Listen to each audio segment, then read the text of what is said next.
فإن هذا اليوم هل جزاء الإحسان إلا الإحسان؟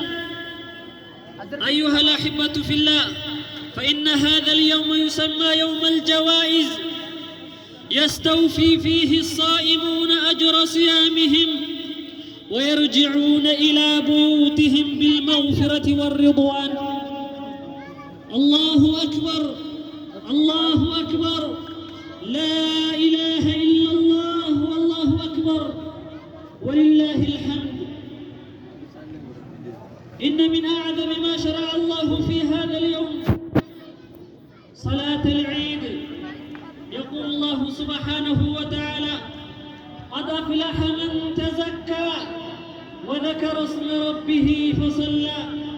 قال بعض العلماء: أي أخرج زكاة الفطر وصلى صلاة العيد.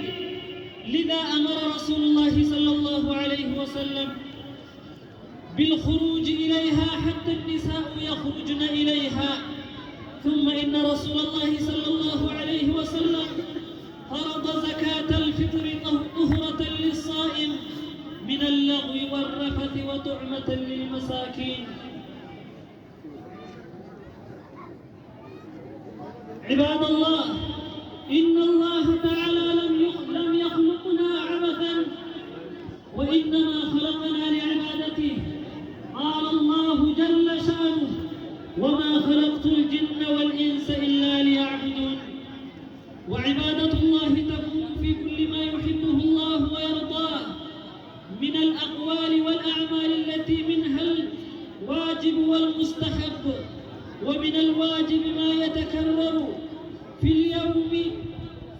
اليوم وليلة كصلوات الخمس، ومنه ما يتكرر كل أسبوع كصلاة الجمعة، ومنه ما يتكرر كل عام كصيام رمضان وأداء الزكاة، ومنه ما يجب مرة واحدة في العمر كالحج والعمرة. أيها الأحبة في الله، ومن الأعمال والأقوال ما هو مستحب كالنوافل الصلوات والصدقات والصيام، ومن أعظمها تلك التي تكون في كل وقت، وهي ذكر الله تعالى. يقول الله سبحانه وتعالى: يا أيها الذين آمنوا اذكروا الله ذكرا كثيرا.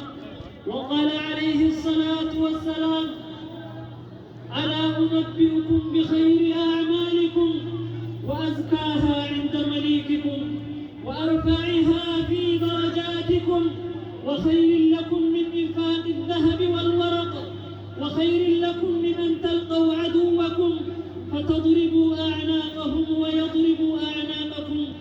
قالوا: بلى يا رسول الله. قالوا: بلى يا رسول الله. قال: ذكر الله تعالى. الله أكبر، الله أكبر، لا إله إلا الله، والله أكبر، الله أكبر ولله الحمد. عباد الله، تذكروا من عاش معكم فرحة العيد في سالف الأعوام من الأهل والأحباب.